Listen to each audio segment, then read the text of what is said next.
Hello and welcome to Headline Focus, here live on Core Politics with me, Rob Double. Here we are again, back in the heart of the European Parliament in Brussels. It is Wednesday the 10th of January 2018. Let's have a look at what's making the political news. So to start off with, the Brexit charm offensive. Now Chancellor Philip Hammond and David Davis are both in Germany today. Why? Well, they're basically trying to pitch to the German industry, German business, that a decent trade deal should be made with the UK after Brexit, one especially which includes financial services. Now this is obviously something which is up for contention, particularly from Mr Barnier, the EU's chief negotiator, and something which will have to be smoothed out in the next few months. But in a joint article for a German newspaper, Hammond and Davis both said it would make no sense to create new barriers to trade after Brexit. Philip Hammond's got a speech tonight in Berlin for the Economic Summit, and David Davis is talking to German industry in Munich a little later on again today.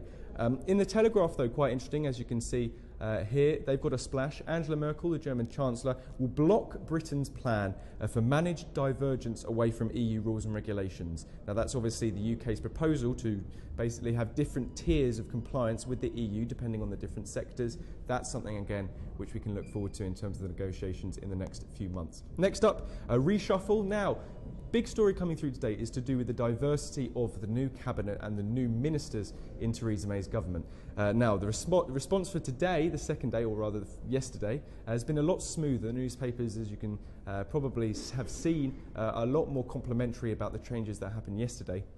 As you can see in the Daily Mail, they've said that the massacre of middle-aged men was the key point of yesterday's cabinet reshuffle. What do they mean by that? Well, Theresa May basically axed a large number of white men in their 50s and 60s from ministerial positions and replacing them with female and minority ethnic MPs instead. Now, what's important here is that this is a big deal, particularly because Theresa May made it a big thing about wanting to make her cabinet more diverse and more representative of the country. Indeed, she said her reshuffle makes the government look more like the country it serves. However, there's reports coming through today that the number of women in cabinet, in terms of the cabinet level positions, is actually the same as before.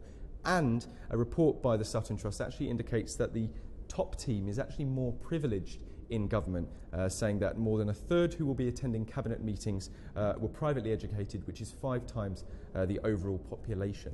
One more story then, it's the first PMQs of 2018, Prime Minister's questions at 12 o'clock.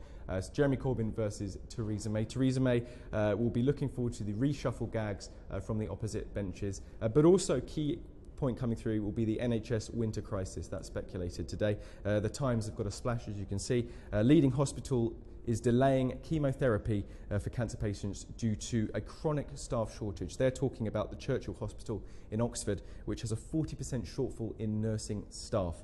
Opposition Day debate is also going to be today on the winter crisis in the Commons later on. That's pretty much it for today. You're up to date. Don't forget you can find all the latest on what we're doing here on Core Politics on our Facebook page and Twitter. But from me and all the team here at Core London, both in Brussels and in London, have a fantastic start to your day.